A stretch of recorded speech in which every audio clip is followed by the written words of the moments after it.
Hi everyone, my name is Karen, this is my channel RatherBeReading, and today I'm bringing to you my May wrap-up.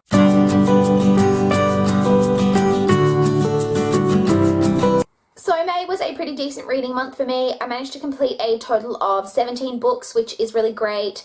As usual, I filmed a mid-month wrap-up, which covered the first 7 books that I read in the first half of the month. So I will link that video up here for you guys to check out if you want to hear my thoughts on those books. So I will just be talking in this video about the last 10 books that I read in the month of May. First, as always, let's just jump into a few of the stats for my reading month in May. As I said, I read 17 books in total. 12 of those were novels, 2 were graphic novels, and 3 were children's books.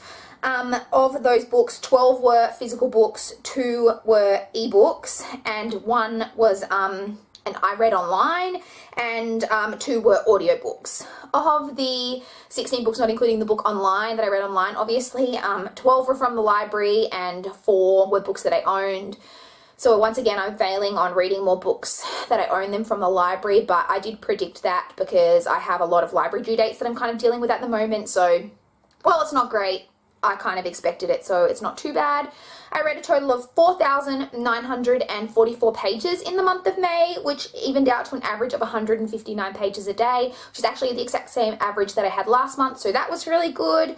The longest book that I read was 488 pages, and the shortest book that I read was 122 pages, which I actually read 3 books that were 122 pages, and they were all the children's books that I read.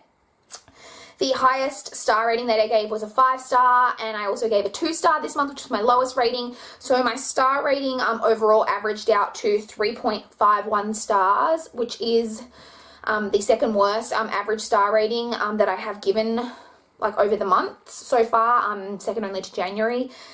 So in terms of quantity, it was really good. Quality was maybe could have been better, but I will now jump in and talk about the final 10 books that I read. So the first book I completed in the second half of May was Chase the Dark by Annette Marie. This is a book that I was actually provided by the publisher in exchange for an honest review. I have actually posted a review of this book, which again I will link up here for you guys to check out. So I'm not going to talk too much about this one. I will just say that it is a YA urban fantasy that follows a girl who is training to be a consul, which is someone who tries to keep the peace between humans and demons, and she is suspected of stealing this magical weapon, this stone, and the story just kind of goes from there. I really, really enjoyed this book. As I said, check out my review, but I gave this one 4.25 stars. The next book I want to talk about is What Alice Forgot by Leanne Moriarty. This is the second book by Leanne Moriarty I have read. This one follows a woman who wakes up in a gym and she has hit her head and she doesn't understand what she was doing in a gym because she hates exercise, and she then realizes that 10 years of her life have passed, that she remembers, like she thinks it's 10 years ago, and she things are quite different in her life. She, at the time that she can remember, is pregnant with her first child and happily married and in love, and she has 3 children and is actually going through a divorce, and so her not remembering it makes for really kind of interesting reading. The other book that I read by Leanne Moriarty was a psychological thriller. This one's not. This is just more of kind of your drama-ish kind of story with like humor in it. I guess technically it would be classified as probably chick lit, but I don't like that classification. I actually really enjoyed this story. I thought that it was really, I liked that to me it seemed quite true to life, not in terms of the head injury and forgetting 10 years of your life, but in terms of it really showed that life is not always perfect and life is not all happy moments and things like that. And I really, I did enjoy the story. I thought it was a lot of fun, and I really enjoyed kind of going on the journey with the character of trying to remember exactly what had happened over the past 10 years, how her life got to this point. It was really enjoyable, and in the end I gave this one a 4 stars. The next book I completed was Nowhere to Run by Emily Rodda. This is the 13th book in the Teen Power Inc. / Raven Hills Mystery series, which, as you all know, is a series I've been rereading from my childhood. I really enjoyed this one. This is another one that I remember quite well from my childhood, and it was really an enjoyable read. And in the end, I gave this one 3.75 stars. The next book I want to talk about is Kingpin by Lily St. Germain. This is the second book in the Cartel series. I read Cartel in the first half of the month. If you saw that video, you know that I had mixed feelings, I would say. I gave that one a 2.5 stars. I gave this a 2 star.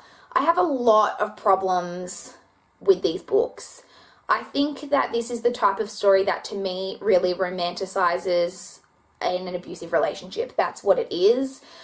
This book also, just as a warning, like this is adult, like erotic kind of fiction for the most part, and it deals with a woman kind of in like drug cartels and motorcycle clubs, and just so you know, this one has a lot more kind of full-on graphic sex scenes in it, so just be aware of that if you are planning to pick up the series. Like they're a lot more full-on in this book, I thought.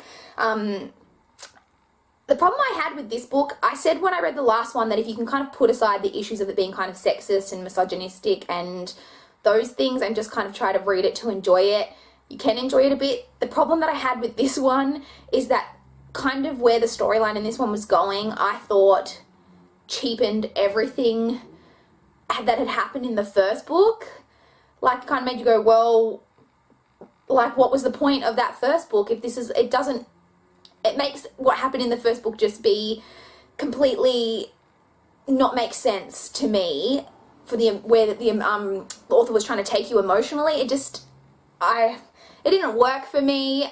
So I noticed the problems with it a lot more than I did in the first one. As I said, I gave it 2 stars.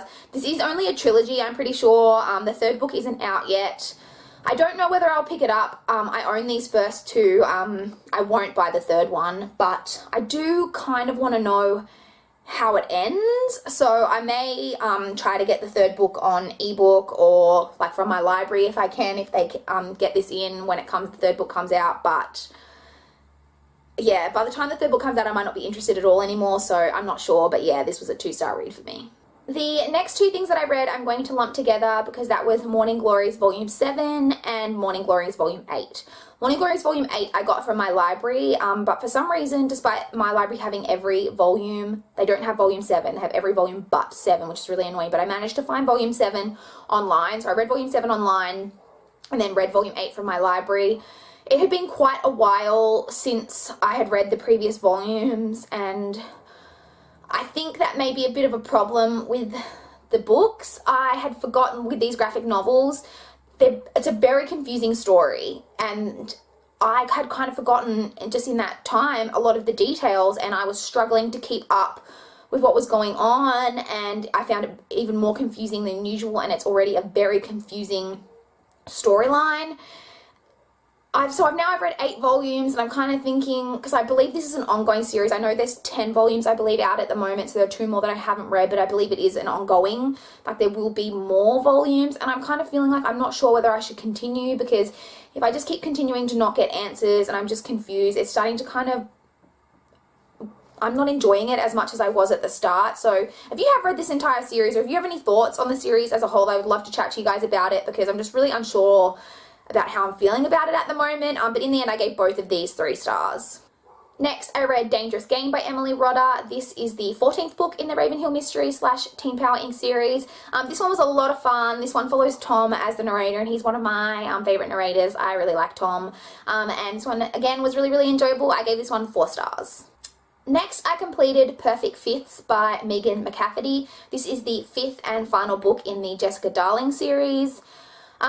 I was basically just reading this to complete the series because I really didn't enjoy the 4th book in particular. The first 2 books were really enjoyable, but in my opinion, the series really goes downhill after that point.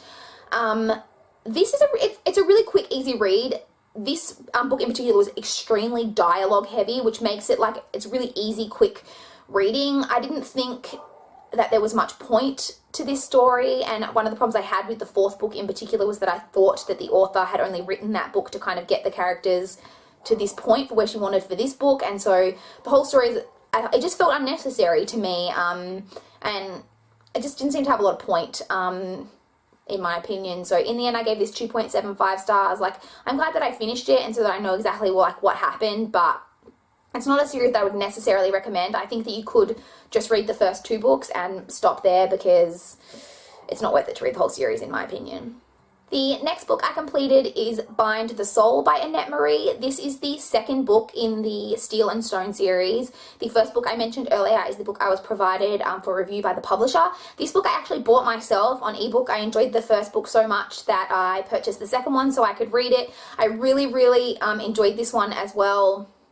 This is a series that it's just really enjoyable. I've only read the first two so far, but I'm definitely planning to continue. I do recommend the series so far. I'm really enjoying it. If you enjoy young adult urban fantasy, I definitely recommend picking it up. As I said, watch my review of the first book and see if it sounds like something you would enjoy, because I do recommend it. I enjoyed the sequel just as much as the first book, and I gave this one 4.25 stars. And the final book that I completed in the month of May was Rebecca by Daphne du Maurier. This is a classic kind of gothic story that follows a character whose name you do not know. You don't know her name, but she is young and she marries, you don't know her age, you don't know her name, but you know that she's supposed to be like fairly young, and that she marries this older man who she meets while she's kind of a poorer person, and she's acting as a companion kind of to this woman who she doesn't really like. And while she's doing that job, she meets this man. She ends up falling in love with him and marrying him. This man was previously married to a woman named Rebecca, and she moves with him, and Rebecca has died, and she moves with this man to his family home, Mandalay, and the story just kind of goes from there. It follows her, like, kind of in her life, being married to Maxim and feeling kind of inadequate due to, she just doesn't feel like she lives up to Rebecca, his previous wife. It doesn't sound like it would be something that was really a good read, but I loved this book. It was so good. I've seen the movie before, so I knew generally what was going to happen and everything. It did not take away from my enjoyment of the book whatsoever. I enjoyed it so much.